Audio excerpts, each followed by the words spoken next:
policy-making agency of the town. This Board of Selectmen shall be responsible for the formulation and promulgation of policy directives and guidelines to be followed by all town agencies serving under it, and in conjunction with elected multiple member bodies to develop and promulgate policy guidelines designed to coordinate the operation of all town agencies. And then it goes on to say that we don't get involved in day-to-day operation. We're involved in broad policy guidelines. I bring that up because as we talk about appointing various committees, I think that in the past this board has abdicated its authority to various committees with a hands-off philosophy. I think our focus should be on a going forward basis, coordination and communication. Any other public comment from the board? Any public comment from the public? Mr. Lincoln.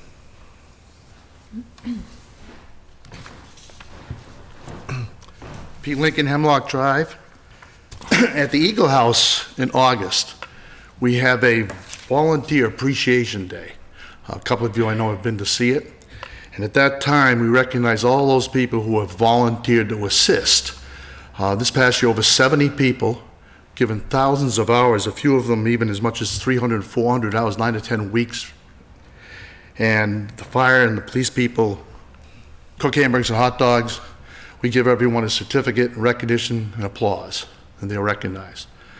I would just like to suggest that you folks do the same with the volunteer committees. By my count, there were 10 with 75 people. And in that way, you would have a chance to speak with them, they would meet with you, and just on a regular basis to express your appreciation for all those unsung people who have just given their time to try to make the town and their committees a better place. Just a suggestion. Thank you. I think it's a good one.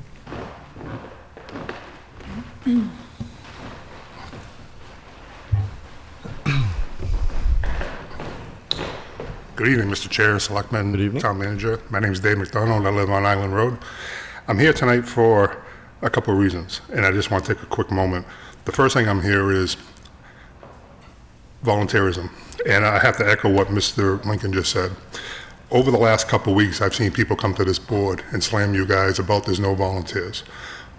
You're the fault. You're the reason why people don't want to work for this town. I've seen people on social media write down saying you're never going to fill those seats. Those are all myths. I'm proud to say here tonight that, fact, you have a crowd of people here looking to volunteer for the town.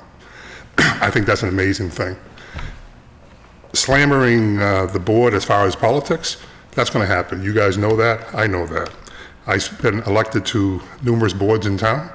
I'm a member of the Sewer Commission, which is elected official, and I'm very proud to serve. I want people at home to know, come and serve. Forgetting the politics. Politics, you're going to get slammed. I'm going to get slammed on the Sewer Commission and so on. But the bottom line is, I want people to come up and serve the town. I want people to understand that working for this town is a great thing. I've served on the Salvation Army for 30 years, volunteerism. My wife and I done things in town. It's a great thing. I've met a lot of friends, a lot of new friends. It's a fun time. The other thing is I want people to understand that you can volunteer for the town. You don't have to serve on a committee. You don't have to serve on a board. Like Mr. Lincoln just said, there's positions out there we can come and help for the day.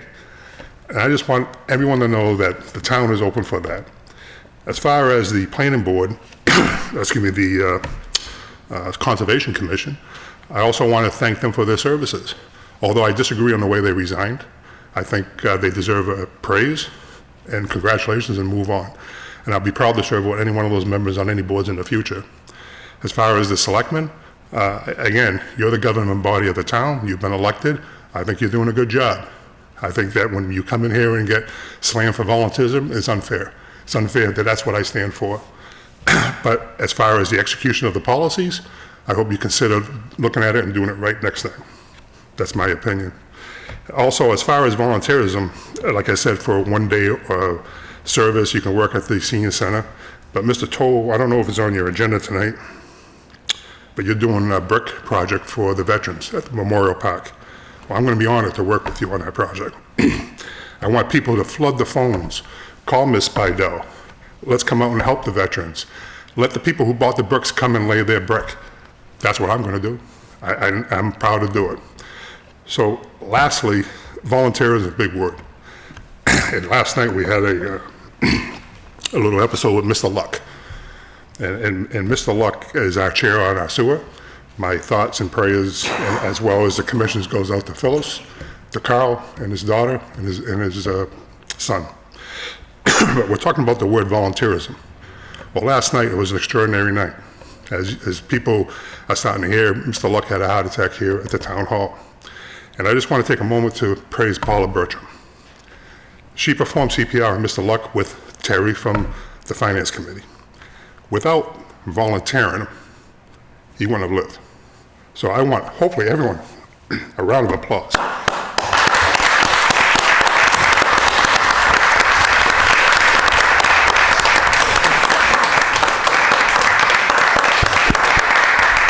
But the bottom line is, if you didn't volunteer and step in, that's what volunteering is about. He wouldn't be here today. That's the highest mark anybody can get for volunteering. So again, please, flood the phones and come out and help. Thank you. Thank you.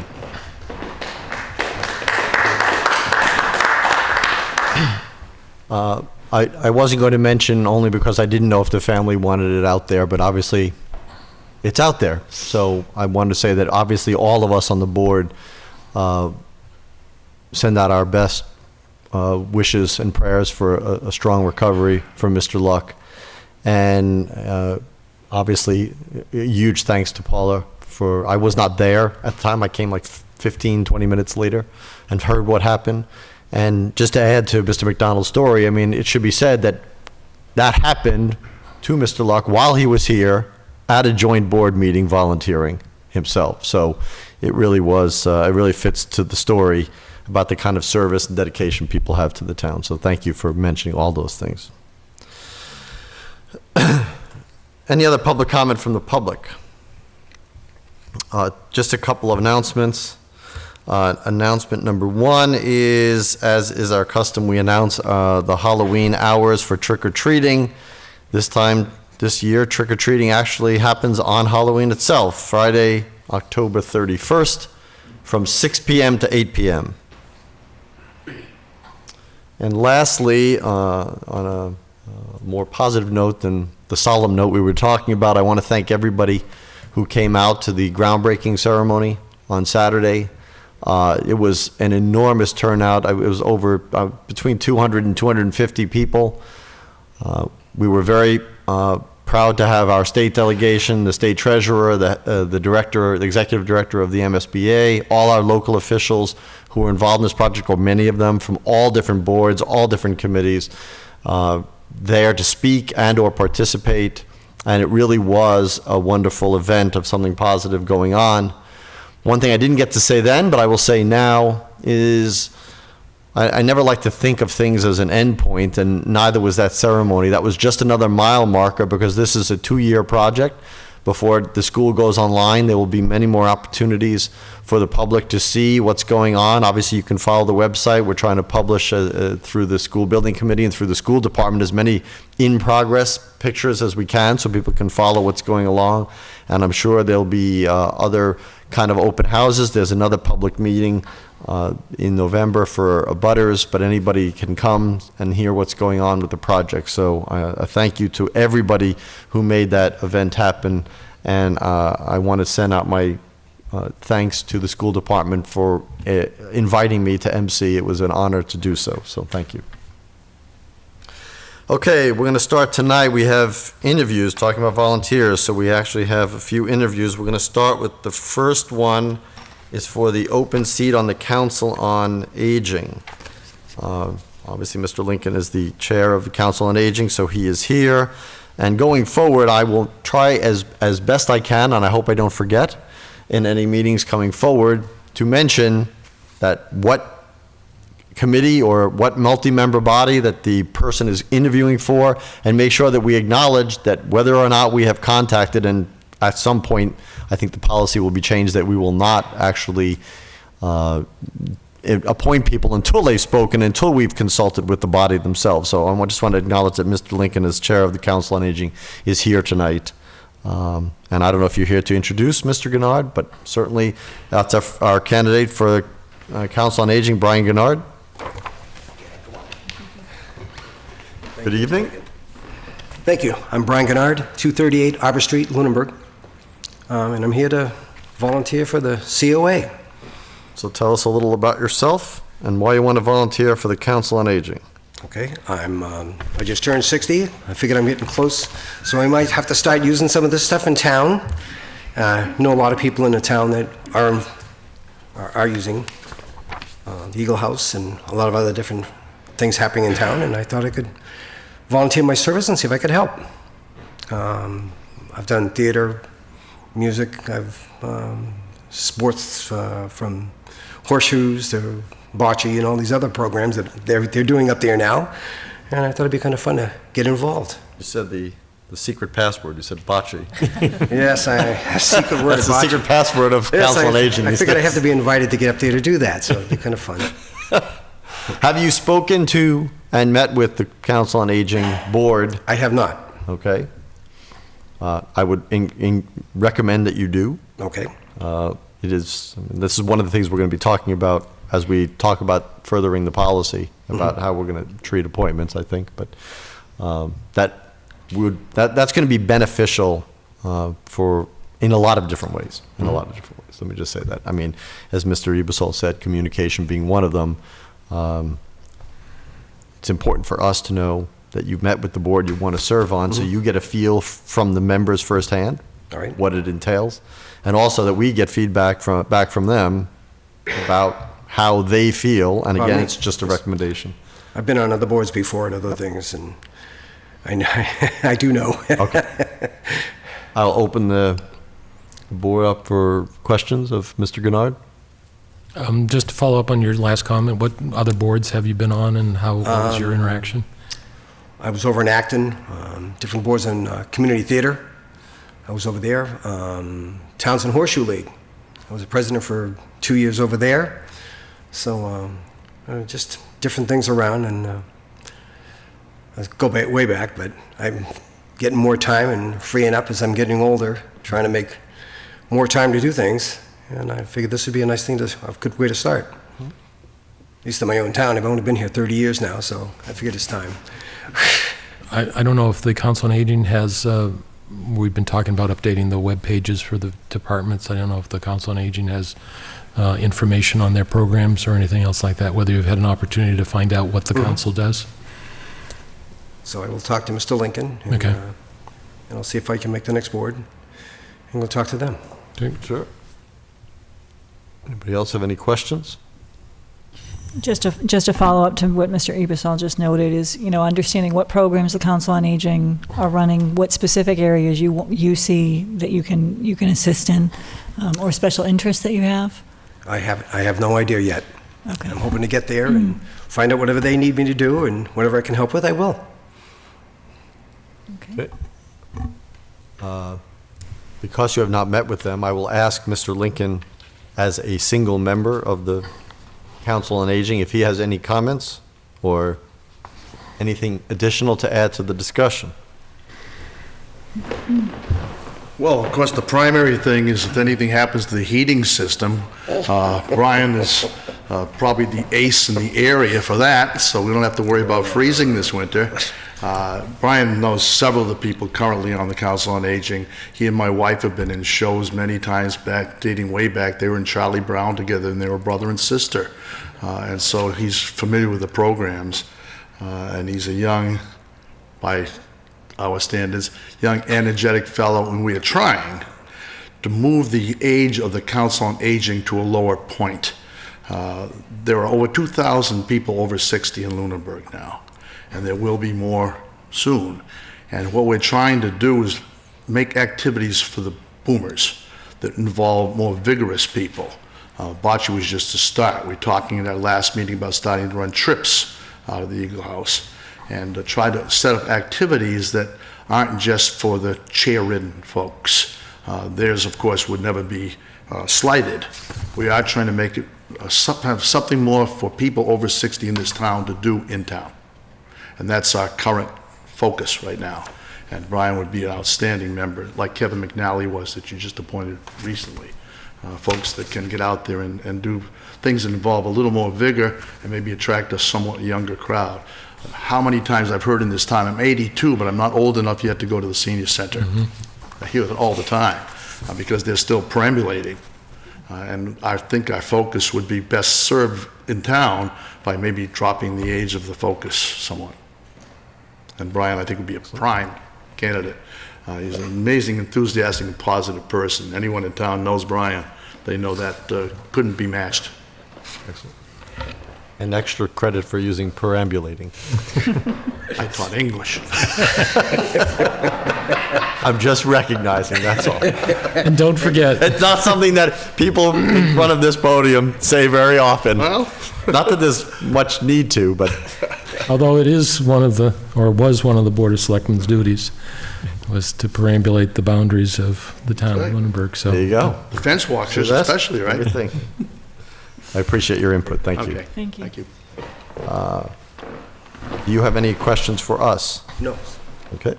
I would entertain a motion from the board on the, because there is only one vacancy, is that correct? There is only one vacancy, and Only it's one actually candidate. just for a one-year term expiring June 30, 2015. Okay.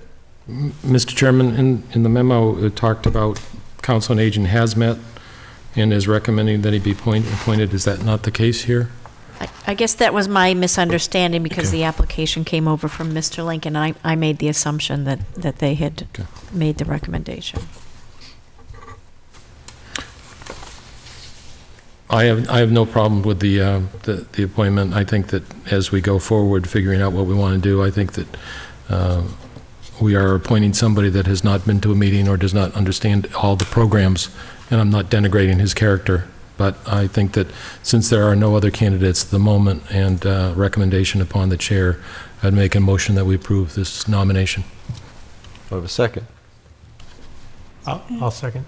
Now, I want to make a point, and I think it's a strong one. Okay. And it is my goal to get the vacancies that we need that should have been filled back in, July 1, filled while we relook at this, because there will be, I think there need to be. It's not just an opinion. I think we need to have stricter rules because the vacancy exactly that you're filling was already filled, but somebody having not met didn't know the time schedule and everything. So we need to have people meet with them. I want to get the boards filled to capacity first, but I think we will address it where it's going to be a requirement before appointment to meeting with them. And presumably before you meet with the Board of Selectmen, so we can get the input from the board. Okay. Anyway, I just want that noted. I would agree wholeheartedly, and I just have one question. You're aware of the meeting times and dates, and they work with your schedule? Yes. Okay. Okay, thank you. Okay, so we have a motion that's seconded for appointing Mr. Gennard to the vacancy on the Council on Aging. All those in favor, please say aye. Aye. Opposed? You got it? Thank you very much. Thank you. Congratulations. Next, we have four talent bank forms, but only 3 interviews because one was previously interviewed for the Conservation Commission. So I will just put them, I will ask people up in the order that they're in our packet tonight. Nope, this is just the way they were assembled. So the first one is Matthew Charpentier.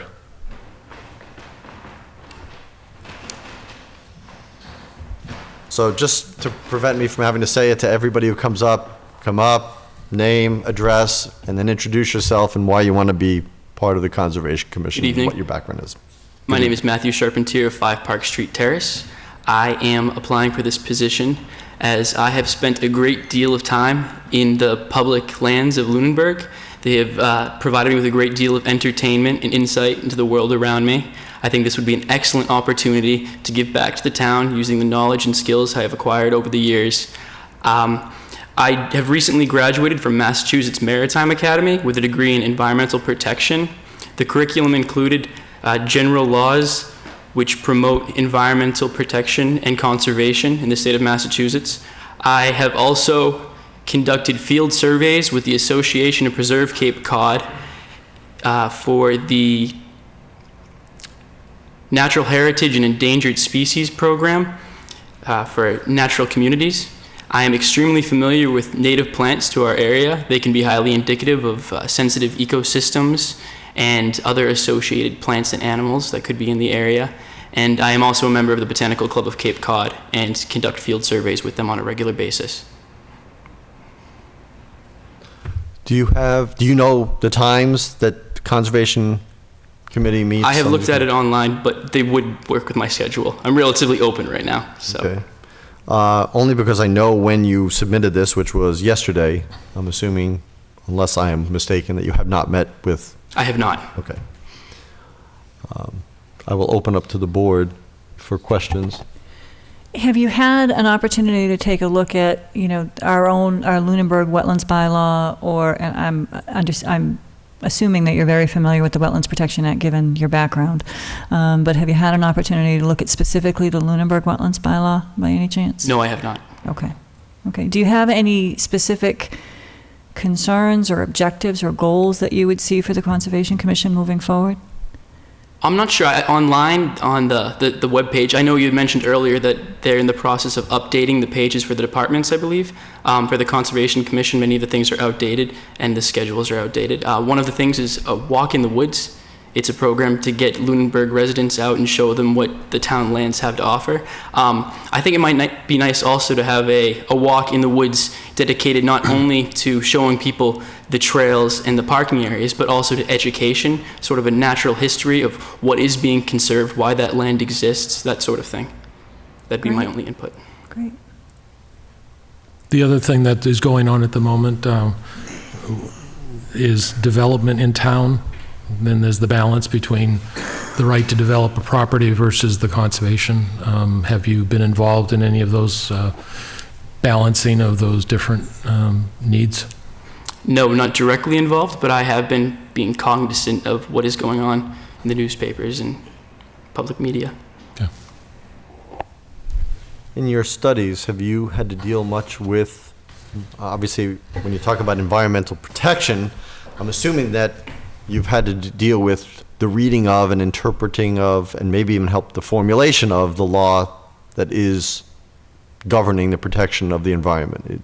Yes. Is that true? Yes. So you're comfortable reading laws and directives and interpreting them for the sake of conservation? Yes. Okay. Because that's obviously one of the key factors that commission is asked to do.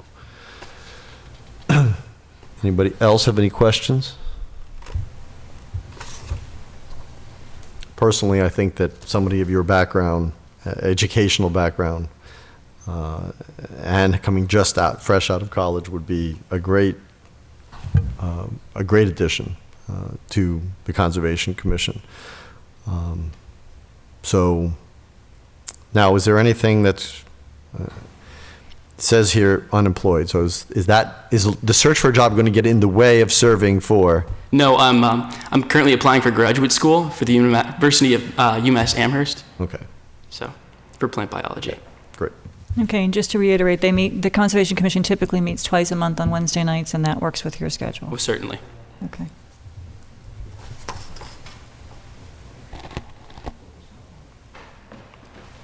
Somebody coming to comment?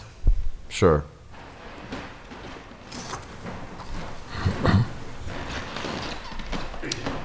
Good evening. Mike Nault, 56 Brookview Terrace. I'm just here in support of Matt. I've known the Charpentier family for a very long time, very respectable family. I've also been a neighbor of Matt's on Hickory Hills for 10 years now, and I've gotten to know him. I've seen his commitment to the outdoors. He's not a TV person. He loves being outdoors. He studies. He's anything to do with our lake. When it comes to surveys, anything, he always wants to see them. He always wants to research them. I just feel when it comes to conservation, he'd be a great candidate. So, thank you. Thank you. Thank you. Thank you. Any other questions?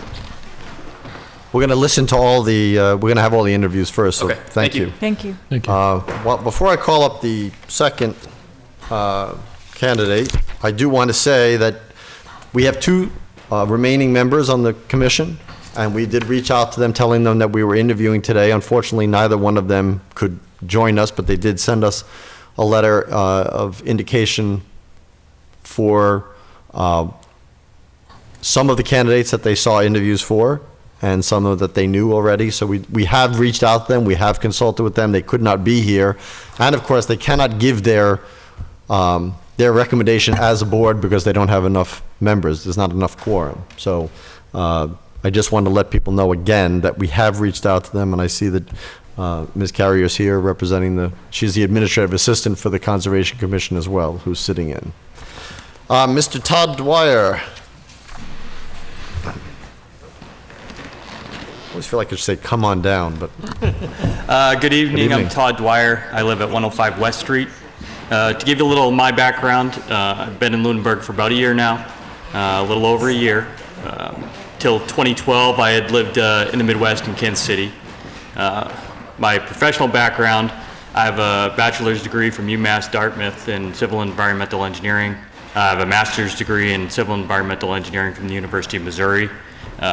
I specialize in geotechnical engineering, which is design of foundations and earth structures and that sort of thing. Currently, I work for a company in Lowell that is the geotechnical engineer of record for the Green Line Extension project, and I'm the lead engineer for that project.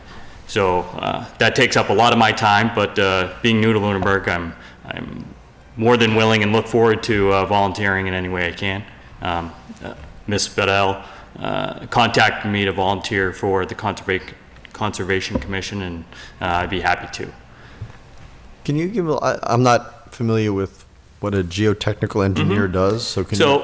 Geotechnical engineers design foundations or structures, things like that. My wife likes to say that if geotechnical engineers were around when the tower in Pisa was constructed, it wouldn't be leaning.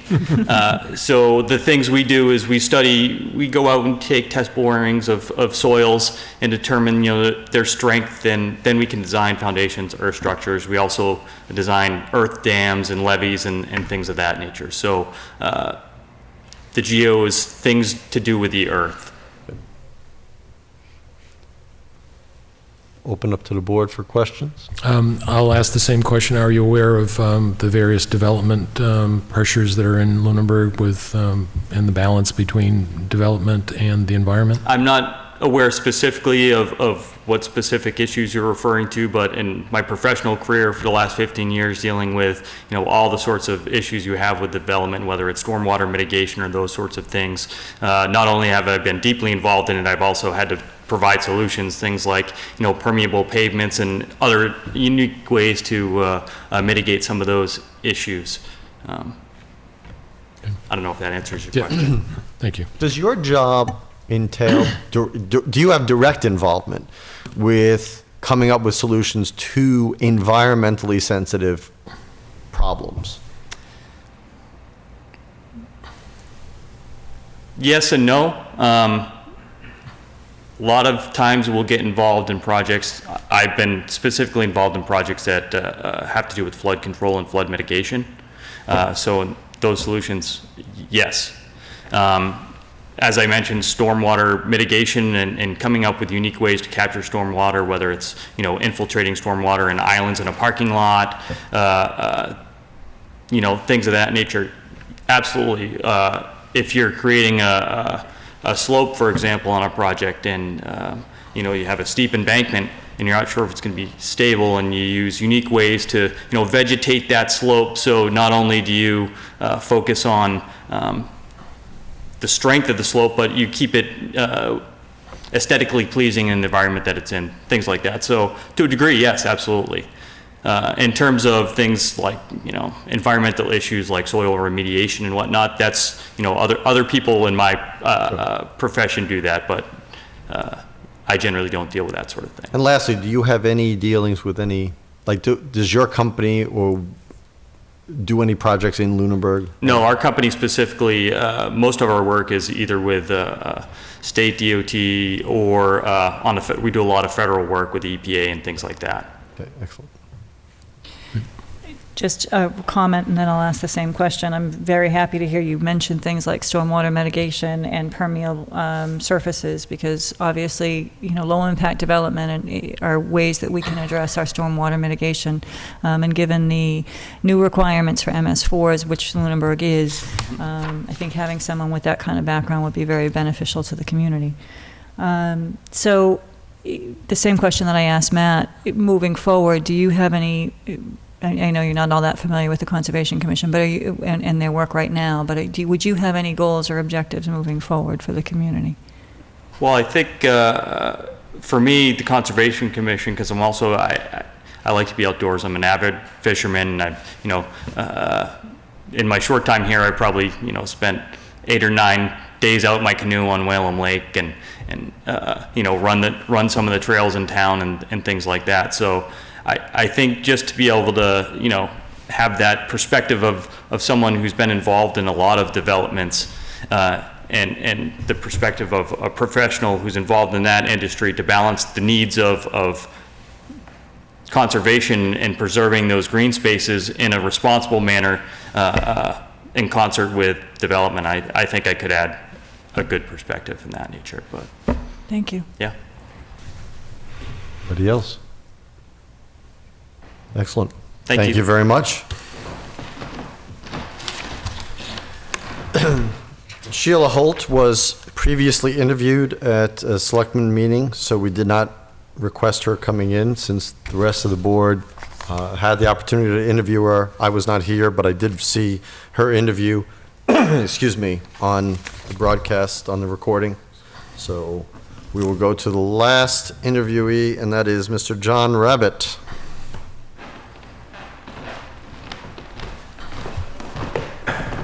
Good evening.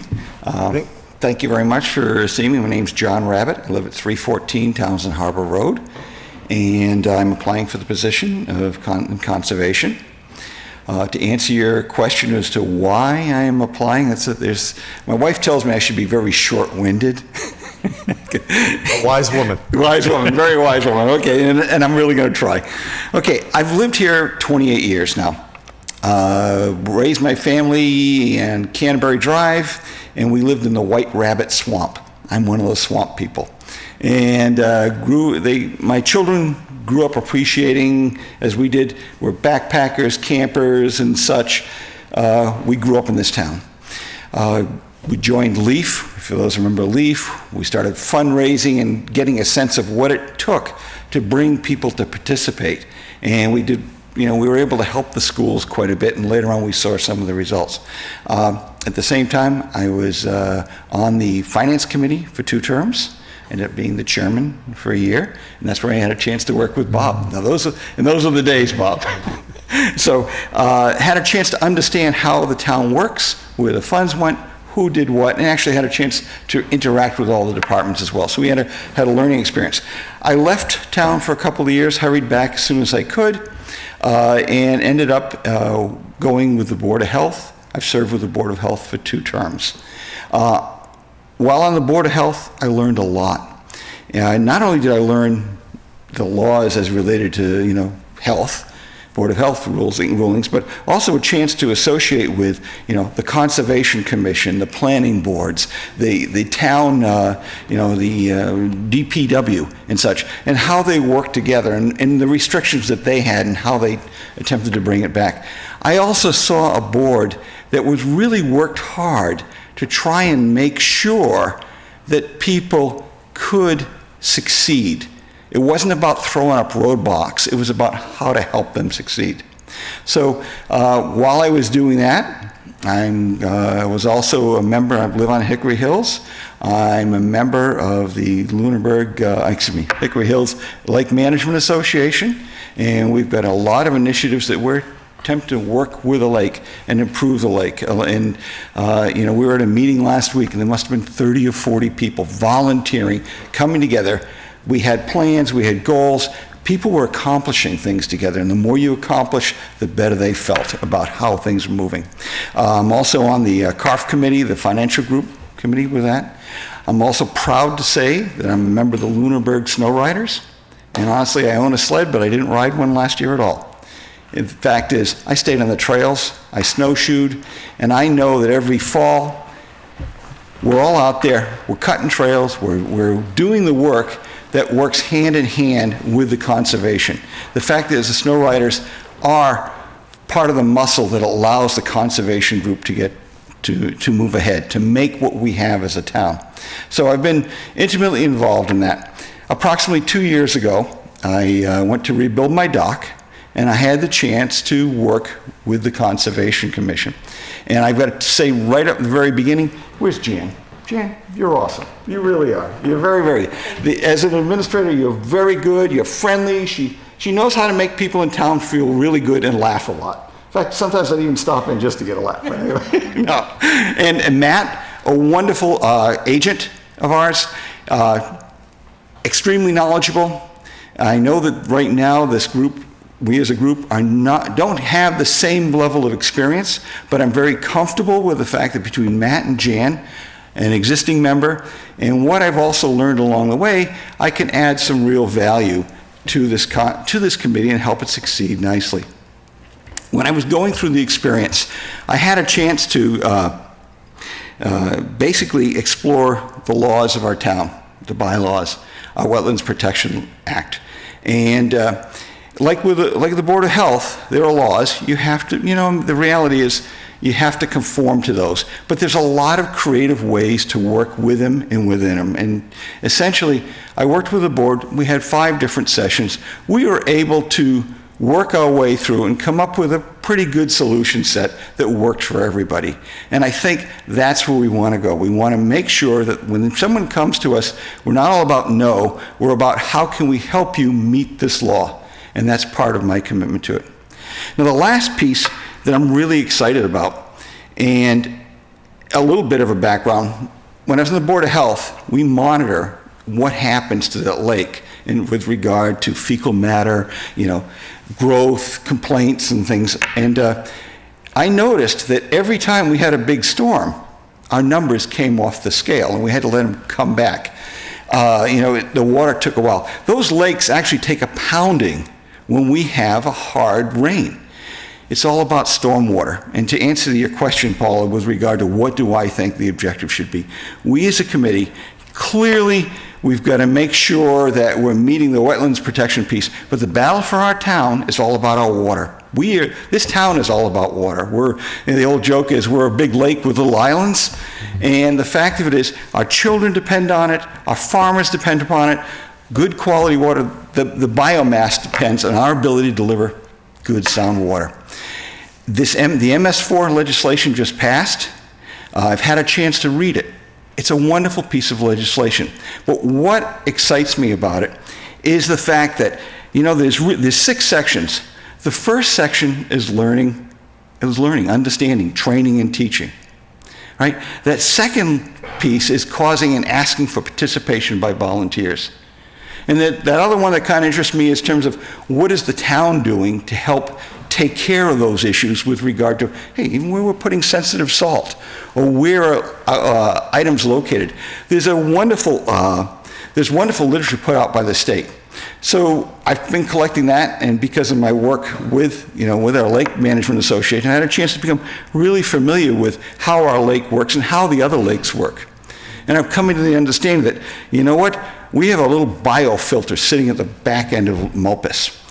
It's saturated. It's going to need some help. It's like the filter in your aquarium. But there's an opportunity to get creative across the entire town to protect our watershed areas. And for me, it's another great engineering project and a series of engineering projects. And I have a pile of friends who would love to be able to participate in doing those kinds of things. So my background is I've been a college professor, plus my regular job, for 15 years, so I know how to teach, right? I have the experience with regard to knowing how the town works and where the issues are. And I think that I'm associated with some wonderful volunteer groups. And I think we can marshal ourselves such that we can deliver some really good water quality in town. So that's my excitement. I'm moving into semi-retirement, right? I promised you. And I'm not going to be traveling anymore as much as I did before. So this for me is like this is a neat opportunity to help contribute, and that's why I really look forward to it, and I hope you would consider me for this position. Thank you. Thank you. Yeah. So, same question, are you aware of the various developments that are going on in town and how the balance between development and conservation? I have been to the degree that where I was able to see it from the Board of Health's perspective. Clearly, the planning board's we think are doing a decent job with regard to supporting the runoff requirements, the permeable surfaces. We didn't have any real problems with that. Obviously we're always concerned about where your well is versus where the water is going to move, but I haven't seen any major issues. I've been out to a couple of the locations because we do site visits, and I haven't seen any problems, but again, I've been off the board and I've actually been out in the woods or actually standing on a dam a lot lately, so. Oh, and by the way, there's just a plug. There's a stormwater conference at the library here on the 19th of November, Paula, is that what it is? You really should try and get there to understand what we could be doing as a town, because water is the lifeblood of our town. And so I'm pretty excited about that. And I've also joined a couple of associations as well. Anybody else have any questions? You already answered my question, so. I would say two things. Yes. You failed your wife's direction. That's true. Not comparative to the past. But they were on topic, so it was very good information, so thank you. Thank you. Thank you. You got to pay. Thank you very much. Thank you. So we have four. Now, I should remind people at home that Sheila Holt, who I said has been interviewed, she's a retired environmental engineer. And also, just for the record, for people who may recognize the name, she and her husband are also the ones that are pitching the solar, the community solar farm on the landfill or the area land next to the landfill. Obviously, if she gets appointed, that she will not be able to she will not be able to present in front of the board, and obviously anything that comes before the Conservation Commission, if she's appointed, she will not be able to vote on, she will have to recuse herself for.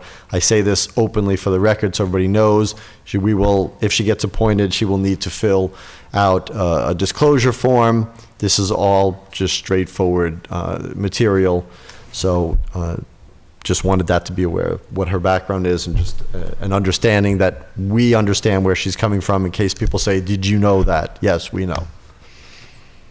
So with that being said, we have four candidates. I don't know what the pleasure of the board is, how you want to approach it, but we have 5 vacancies. You have 5 vacancies. 3 of them are for a 2-year term expiring June 30, 2015, and 2 for a 1-year term, and 2 for a 2-year term expiring June 30, 16. Okay, say those again. I'm really good with numbers here. 3 1-year terms, 2 2-year terms. Okay, so now we only have 3 candidates. Is there anybody who prefer a shorter or longer term in being appointed to the board? I'm going to acknowledge that nobody has any preference. Okay. So with that being said, I would entertain motions from the board or directions or conversation, discussion. I just want to comment that I think we have 4 excellent candidates. I think they're a diverse background. I think that they're, certainly having the environmental and engineering expertise that's before us. I think that I'm very, very pleased to see that, and I want to thank all of you for coming forward. And I think we have 4 excellent candidates before us this evening.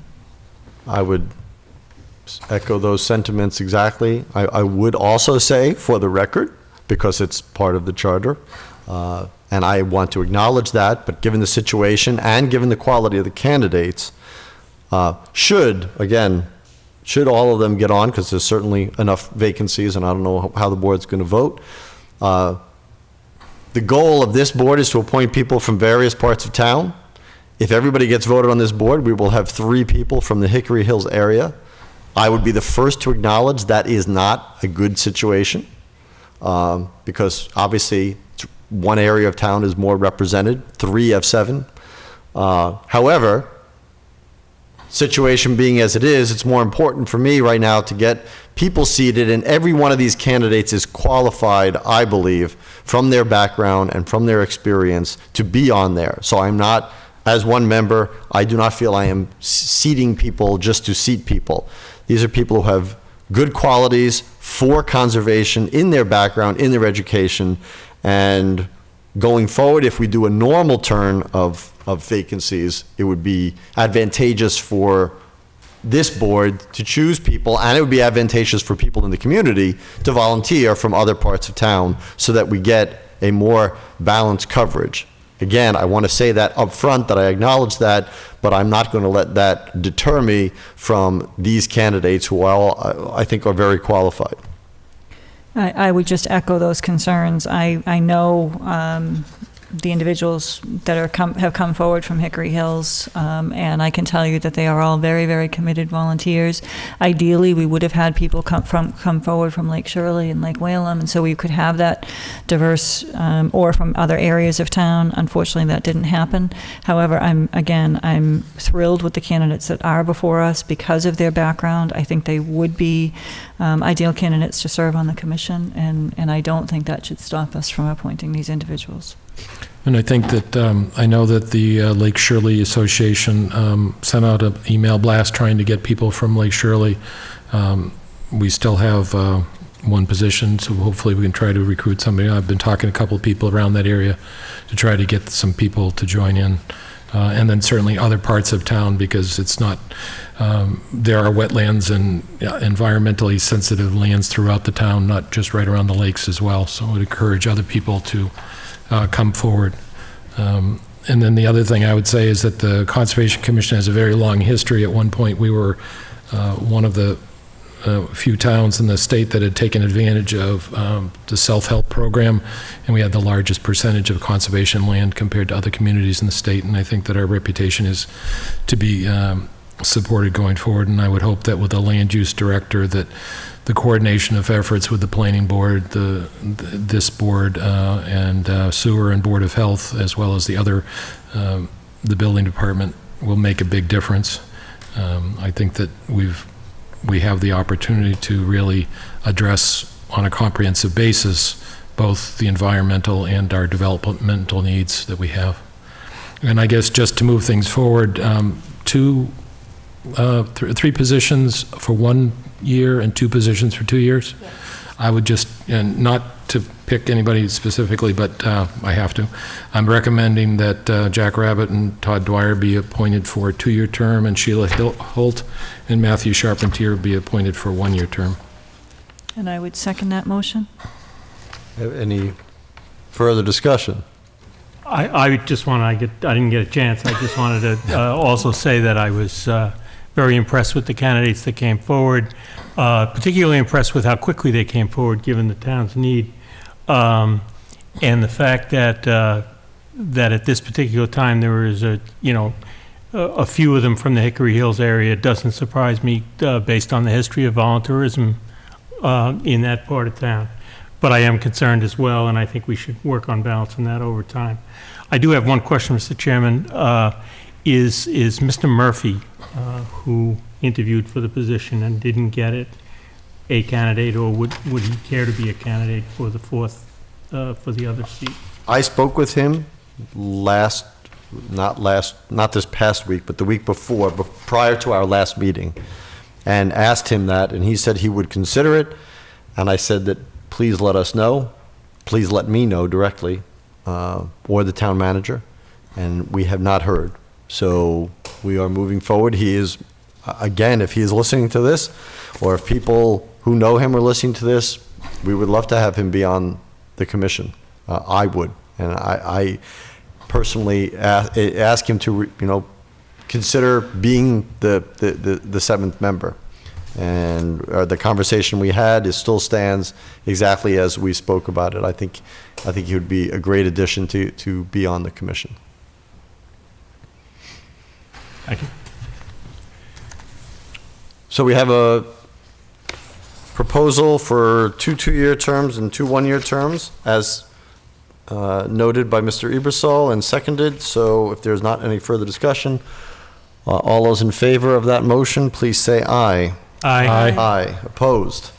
None. And one of the public comment speakers, I also want to thank people for volunteering. I thank all people for volunteering for the town.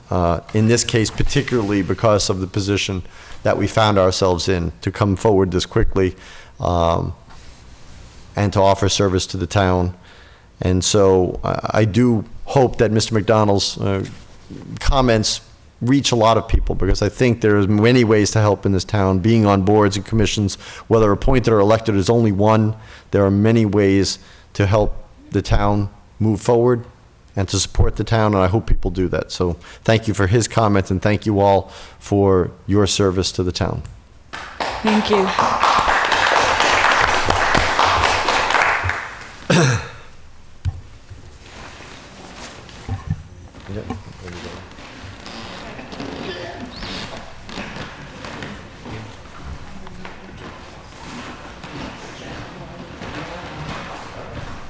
Oh, okay, yes, I'm sorry. All right, so we're on appointments. Everybody received a memo from the town manager about,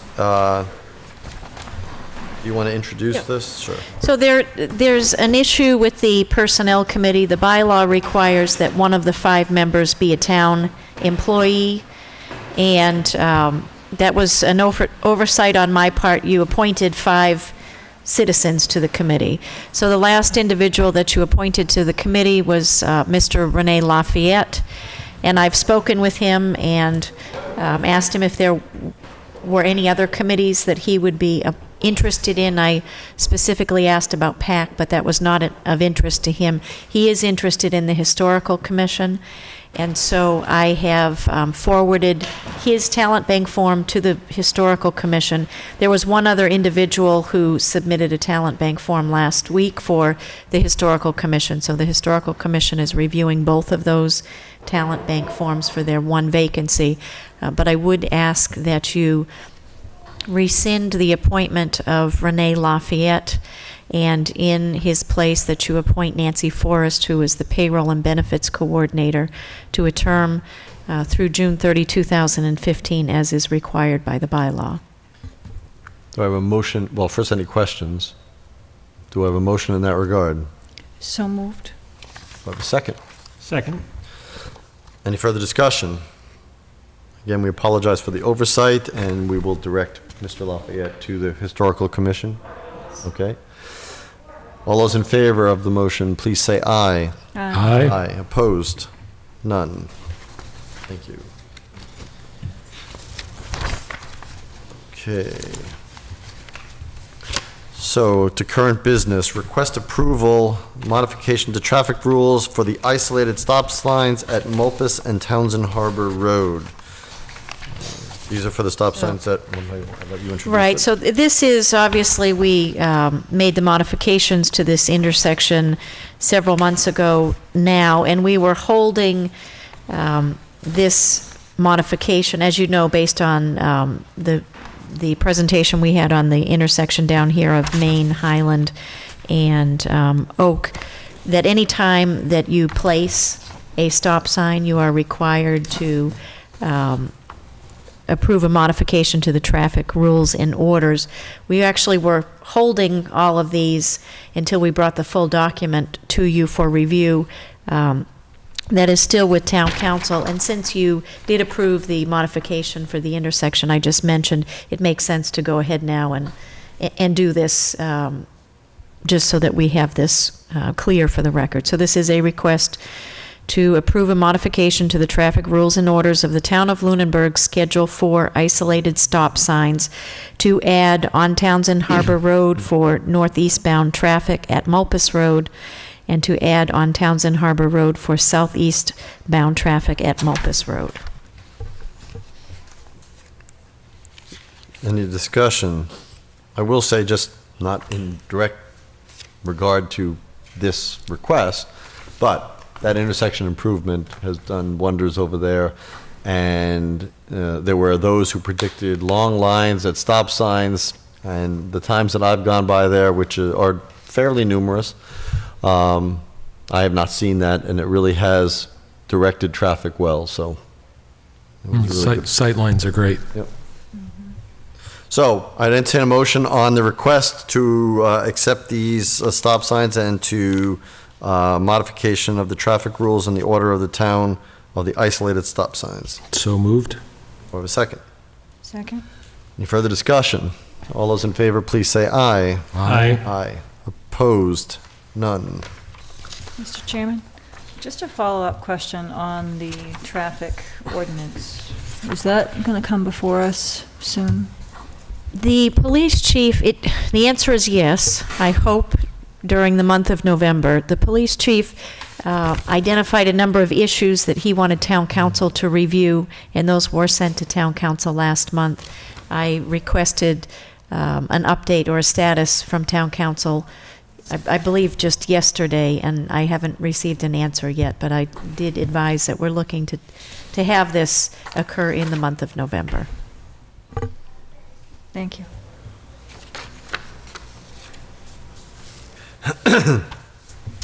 The review and approve additional charge to the Personnel Committee. So last week, Mr. Toll made a recommendation when we talked about appointment and reappointment processes that outlined to put some of this or much of this responsibility of the recruitment and administering of the appointment reappointment process with talent bank forms, reappointment forms, et cetera, with the Personnel Committee.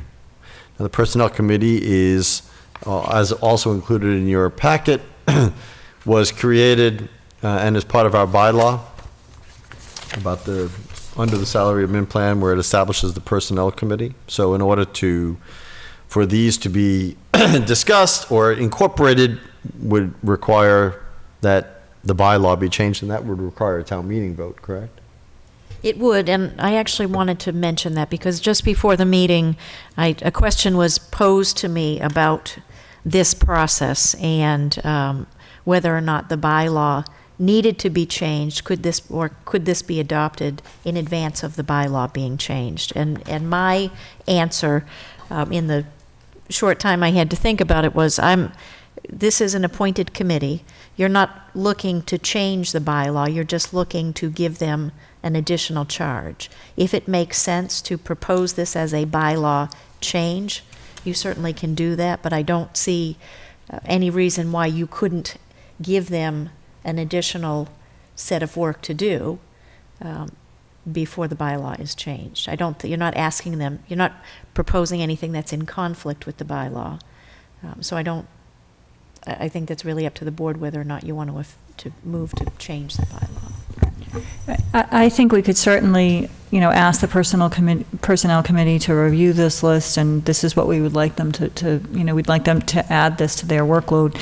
I do think we might want to take a look at the bylaw, however, in reviewing it. Right. It specifically talks about collective bargaining agreements, and we have never...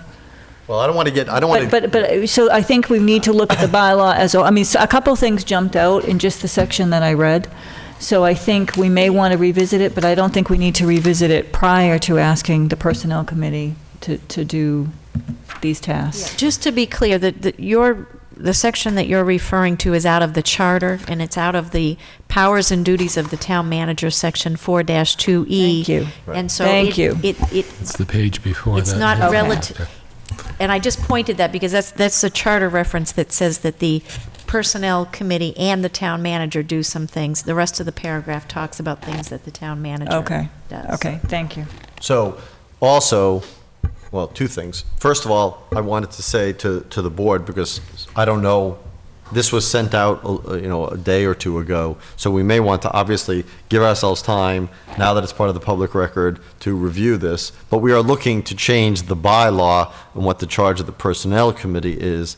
I am in concurrence to a degree with the town manager. I think we can certainly work on this to provide a change in charge or an additional responsibility to the Personnel Committee ad hoc for the time being, but it really needs to be incorporated, because otherwise somebody's going to point to it and saying, we can ask them, but really by by our own bylaw, that's not their responsibility. So to make it a true responsibility would be to change the bylaw. So I think we can do both of them in parallel, work with them to establish it on an ad hoc basis, and then at the next town meeting, either special or annual, whenever we have the bylaw revision completed, ask the town to adopt it so that it gets changed.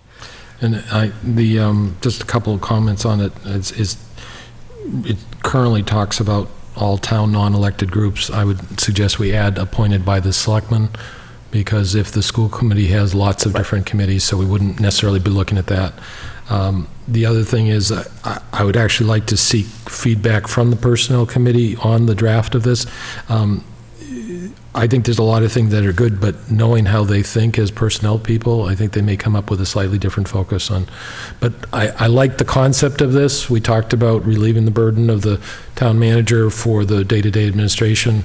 I think that it needs to be communicated in a way that it gets feedback from the departments or the committees that are involved, but also maintains the authority of us as the appointing authority, and certainly in that, and bringing back recommendation and preparing the applicants before they come in with, here are the questions you should be prepared to answer.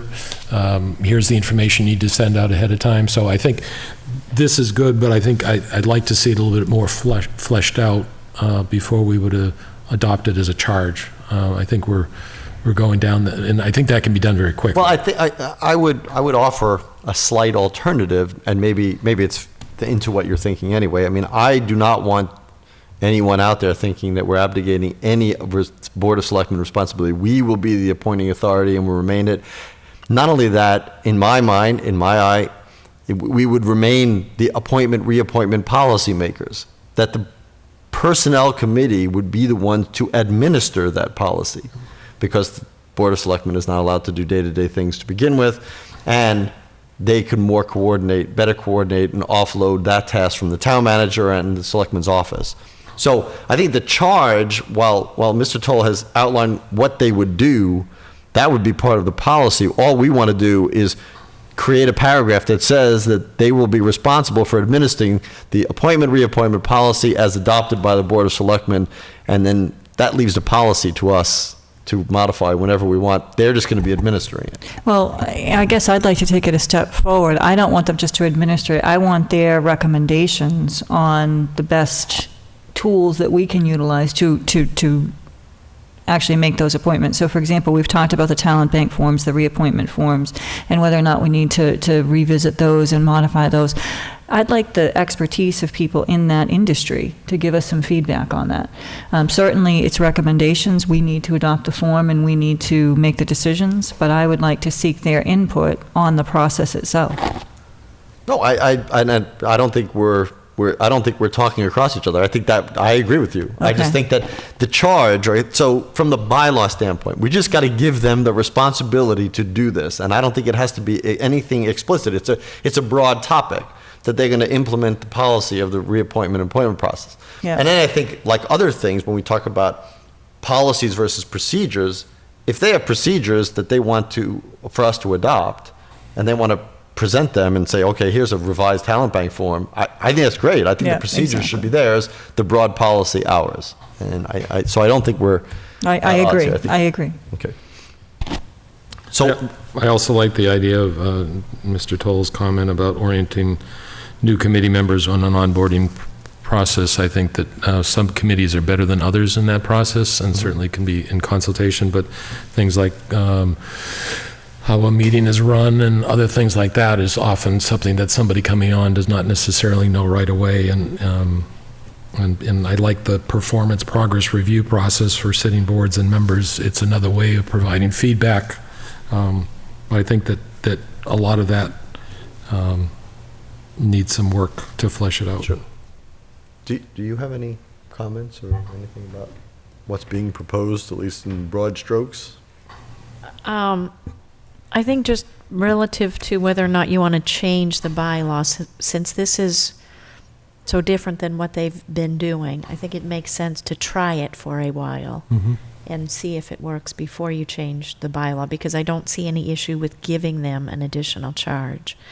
I do think there's a lot of value. I mean, even just the talent bank form, it doesn't ask for much. Right. Sometimes people will submit a resume, which is great, but a lot of times their resume isn't going to reflect their outside interests, their non-professional interests, their extracurricular, so it doesn't always help. So perhaps they could develop a form that if you check conservation, it brings you into another form that has where you can check off key talents that help in that area. So I see a lot of value in this. My only concern is, how often does the Personnel Committee meet? They were meeting monthly, but it really was because they didn't have a whole lot of tasks to complete. So they would have a busy spring getting ready for the July 1st appointments, and then the vacancies as needed during the year. Yeah, so whatever we put in our policy has to indicate that in extenuating circumstances that, that some of these can be bypassed. If we need a quorum, we can't wait necessarily, let's say they're meeting monthly. We can't wait a month to get their recommendation, because at the worst case, we'd have to wait like 6 weeks or so. So if something happens on the day after they meet, and they have to wait a whole month to convene, so. Unless we ask them to meet as needed. If I may, my thought process in that was for them to set up a kind of a process and only be called in to help with the decision-making on a kind of a rare occasion. No, I'm not, right. I didn't see them as part of the review process for every candidate appointment. No, but they can only act as a committee. When they meet. Right, when they meet. Right. So the point is, if they're going to offload it from the town manager and the Board of Selectmen's office, somebody's got to be there to do something, right? They need to, so I don't know if those things require a vote, or somebody would be responsible for just making sure these are distributed. Maybe they don't take a vote. Maybe somebody is voted in as the person to take care of trafficking and routing the forms, and so it could be one person who is charged by the committee themselves to do it, because there's no voting. If we're just telling somebody, okay, again, it's all subject to kind of fine tuning, and Right. I agree with Mrs. Bertram that we want to let the expertise check in. But I guess my thought was that I would like to see them do the once a year collection, and Fair enough. and then it kind of remains in the town manager's office for, once a process is in place to kind of implement that during the year. Okay. We'll have to stipulate that. Yeah, I think if we can develop a process, and especially if we can do it online, I think the suggestion that the town manager just had is a great one. Having an electronic form or even a paper form that once you've checked off, then it triggers you to answer these questions on Conservation Commission or these questions on Historical Commission, or I think that's a great start. And once we have that process, and especially if we can do it electronically, I think that's going to eliminate a lot of the time, because if we can build it so that we can query out specific talents or specific interests. So. All right, so why don't we all review the bylaw and then review this process, and let's come prepared to flesh it out as best we can, and maybe we'll need to set up a workshop to do it, but it'd be good to get started on this process, and so we can adopt it and we can think about it. It doesn't have to be adopted quickly, so we have time, but I'd like it to be adopted sometime no later than, let's say, February or March, so that we're ready for next appointment season. I would like to get some feedback from the Personnel Committee, even in just this, we haven't flushed it out yet, but they could perhaps assist us in flushing that out. So I'd like to get some feedback from them on just what Mr. Toll has put together and get their recommendations so that we can take a look at it. I mean, if we could send them this plus the existing appointment, reappointment process, subject to that being revised, Right. And ask them to come up with some recommendations as well. And then I'd like the idea of a workshop, because then we'd be able to have the feedback going back and forth of what we all want to do. I agree. Because we may end up incorporating some of this into the policy and having it all at one. Okay, so can we distribute this to them? And this, what Mr. Toll put together? And the reappointment process, policy. Right, and our policy for appointment, reappointment. Yes. When, do you know when they meet next? We're in the process of scheduling a meeting. They used to meet the first Thursday of the month. Okay. I'm working with one of the members to get the meeting scheduled. Okay, so let's all think about that, but we won't Great. put any action item for us until we hear back from them. Okay. Okay. Review FY 2015 Q1 financial statements, which you have distributed to us. I have. So, overall, the first quarter performance of the town is very typical for what we expect to see. Typically, our revenues in the first quarter represent a little bit less than 25% of the annual revenues that we collect, and the expenditures are typically a little more than that. Our reports show that revenues for the first quarter actually came in at 27.2% of projections, and that expenditures were 36.4%. And I just want to take a few minutes to highlight a few things under both revenue and expenditure for you to take a look at. Our motor vehicle excise collections, which are typically low in the first and second quarter of the fiscal year because our big commitment is in the third quarter. The collections were actually 7% higher in the first quarter than the first quarter last year. So that's good news. Our local options meals tax, over 41% of our estimate for the fiscal year was collected within the first quarter. We talked about this when we talked about the probably the fourth quarter and the closeout of last fiscal year, that we're seeing more in meals tax collections than we have in the past. And we're not exactly sure why, other than the restaurants have to be busier, but it's difficult for us to determine where those amounts are coming from exactly, because those are paid into the state and the state doesn't provide that information to us. So we can't really be sure except to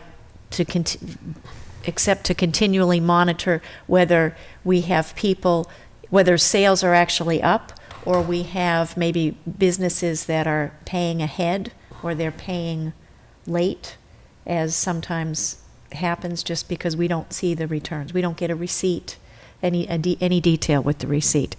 But if we continue at this same pace, which I assume that we probably will since we've seen it for a few quarters now, we probably will have about a $40,000 surplus at the end of the fiscal year. So that's good news for us. Net metering credits, we talked about this at a previous meeting, that in the first quarter we collected $16,795, and this is the value of the credit that we're receiving on the Chase Road solar project. This amount represents 1 month because the project gained commercial operation status in late July, so there's just 1 month reflected here. We had another sizable payment that came in that is actually reported in the second quarter, but we do expect to receive about $130,000 annually in this revenue source, none of which was budgeted, because when we put the budget together we weren't sure when the project would come online, and because it's a new revenue source, I really didn't want to make any projections associated with that. So any of these revenues that come in excess of what we estimated, they can't be spent because they haven't been appropriated. And I know that's one thing, and when we talk about utilities, that I've talked about in the future, I would like to see that this revenue be dedicated to facilities projects, to energy improvement projects, or something like that, but they can't be expended one for one this year because they haven't been appropriated. However, since, like last week, we apportioned money for the design phase of Summer Street, so this money coming in could presumably, although it's not earmarked, we can backfill it to what is being done come next budget season, correct? We could, and if there was a strong need for an additional appropriation this year, you certainly could make a case that you could appropriate something out of free cash because you're replacing it with this revenue source. This was completely not accounted for because we didn't know when it was going to become Right. online. Yeah. That's good. Next is real estate tax. Our collections were 4% higher in the first quarter than the first quarter last year. We have a very strong real estate tax collection rate, but it's always good to see collections doing stronger than the prior year. The last thing that I wanted to note under revenue is our new growth estimate. We estimated $150,000 in the budget, and based on what the assessor's office has turned into the Department of Revenue for certification, we expect that that will actually be $261,802. $77,000 of that is coming from personal property tax, and it is related to the 2 solar projects. The Department of Revenue, I'm sure you remember, we went back and forth on how these projects would be taxed. Would the personal property, would we enter into a pilot agreement, or would they be taxed under traditional forms? Based on the information that we received, or the opinion we received from Town Council and the Department of Revenue, we entered into a pilot. Since that time, the Department of Revenue has said, no, we're not. It's not going to be taxed under pilot, it's going to be taxed as personal property. So it is showing in the new growth estimate, the dollar amounts are equivalent. So we're not, it's revenue neutral, but we went through that whole exercise of the pilot and going to town meeting and getting that approved, and we're not going to be collecting under the pilot, we're going to be collecting under tax. But again, it's revenue neutral to the town. In terms of, and there is a detail of the revenue included in your packet that was prepared by the town accountant. In terms of expenditures, as I mentioned, we typically see more than 25% worth of expenditures in the first quarter because there are a number of things that we pay up front, 100%. We pay our retirement assessment, we pay our insurance premiums, our liability and workers' comp and those sort of things. And we also, expenditures include encumbrances. So for anything for which we have a contract, we encumber, and that's part of the expenditure that's reported. So I mentioned that as of the end of the first quarter, our total expenditures are 36.4%, and I'd just like to review 6 of those items that are flagged for follow-up during the year. The first 2 are somewhat related: police lockup and the salary appropriation for Radio Watch. So as of the first quarter, we spent about 1/3 of the annual appropriation for police lockup. This is something that we struggle with every year. We seem to spend more and more in lockup because we're holding people. Sometimes we're holding them for longer periods of time over the weekend, the holiday weekend, where they're not bailable during that period. And so that's a great expense for us. We are looking at regional opportunities. We'd like to be in a position to offer ourselves as a regional lockup facility of a small scale, because we have a great modern facility. And if we have 1 person in there, we might as well have 3 people in there because it costs us the same, essentially. We do have a desk officer that is a part-time position, and we use that desk officer position to monitor lockup when we can. So we're not calling somebody in for overtime. But we have spent more than we should have at this point. And then the same for the Radio Watch. We use the salary line in Radio Watch dispatch and police lockup. We combine that, even though they're 2 separate legal appropriations, we combine that for that desk officer position. So the way that we deal with this, if we need to, at the end of the fiscal year, is we leave that shift unfilled. That is not desirable, But if it comes to that, then that's what we end up doing. So that's something we do need to watch.